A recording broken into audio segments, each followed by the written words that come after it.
Hey, welcome back. In this episode of our channel, we are discussing a bombshell recently dropped. Minnesota lady police officer Kim Potter is the killer and sentenced to 2 years in Daunte Wright's manslaughter. Stay with us for more interesting details and share with your friends.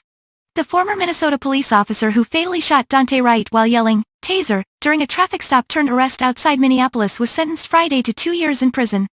A Minnesota jury found Kim Potter, 49, guilty late last year of first and second-degree manslaughter in the April shooting in Brooklyn Center. The first-degree manslaughter charge carried a maximum sentence of 15 years in prison and/or a $30,000 fine and a presumptive sentence of 6 to 8.5 years. But Hennepin County District Court Judge Regina Chu opted to give Potter a lighter sentence than recommended by state sentencing guidelines. Potter, who has already served 58 days, is expected to serve 16 months in prison and a third of her sentence on supervised release. Minnesota offenders typically serve 2/3 of their time in prison and 1/3 on supervised release, according to the Associated Press. Katie Wright, Daunte Wright's mother, said the family was very disappointed in the ruling. "Today, the justice system murdered him all over again," Wright said.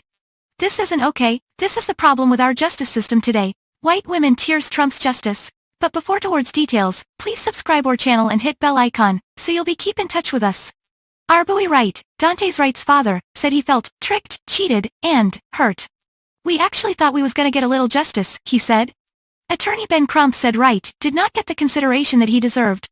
"We saw Derek Chauvin get convicted. We saw Kim Potter get convicted. So I think we all allowed ourselves to believe for a moment that there could be an equal justice system," Crump said. "When we have sentences like this, it makes it difficult to make those arguments." In a statement, the NAACP called Potter's sentence a slap on the wrist.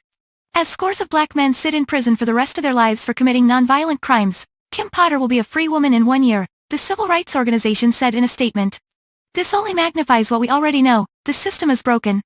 In her ruling, Chu said, there will be those who disagree with the sentence. She called on people to try to empathize with Potter. Before announcing Potter's sentence, Chu referenced former Minneapolis police officer Derek Chauvin, who last year was convicted in the murder of George Floyd.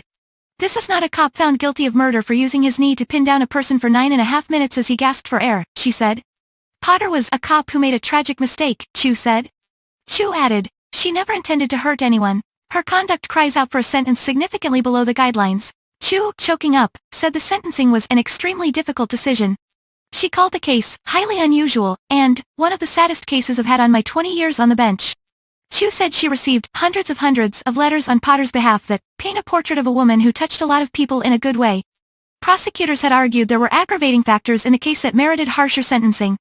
They said Potter's actions endangered other people and that she abused her position of authority as a police officer.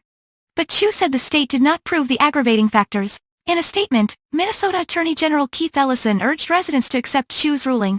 "I don't ask you to agree with her decision," Ellison said. "I ask that we remember the beauty of Daunte Wright, to keep his memory in our hearts, and to know that no number of years in prison could ever capture the wonder of this young man's life." Family members of Wright, who was 20 years old, spoke before Chu's ruling. "I will never be able to forgive you for what you've stolen from us," Katie Wright said before the court as she cried. "My life and my world will never, ever, be the same." Wright's mother said Potter failed Daunte, our family and our community. She noted Potter did not render aid to her son, whose car was held at gunpoint for more than 5 minutes as he bled out. "She didn't try to save him. You should have done better," Wright said. Daunte Wright said his son was every man's dream. "I would watch Daunte as he slept for many years, thinking, wondering, how his future would be, what he would become," he said, adding, "All we have is memories left of our son." Two of Wright's siblings and China Whitaker, the mother of Wright's 2-year-old son, Daunte Jr., also spoke. "Kim Potter took my son's best friend away from him," Whitaker said. "I am now a single mother, not by choice but by force." Potter, who had been with the police department for 26 years, faced Wright's family as she spoke Friday. "I am so sorry that I brought the death of your son," Potter said, adding, "Katie, I understand a mother's love, and I am sorry I broke your heart. My heart is broken for all of you." Defense attorneys filed a motion late last month asking the court to sentence Potter to probation instead of prison, based on her exemplary career, crime-free life, and evident contrition. They also argued Wright is to blame for creating a situation where Potter needed to use force and said Potter will be a walking target in prison. "This is beyond tragic for everyone involved," defense attorney Paul Eng told the court Friday. Eng said Potter has enormous community support and has received thousands of cards from supporters while in prison. He held up a cardboard box full of cards and a stack of letters submitted on Potter's behalf and read from several of them, including some from Potter's family. "Potter has been segregated from the rest of the prison population and hasn't had contact with other incarcerated women," said Sarah Fitzgerald, spokesperson for the Minnesota Department of Corrections.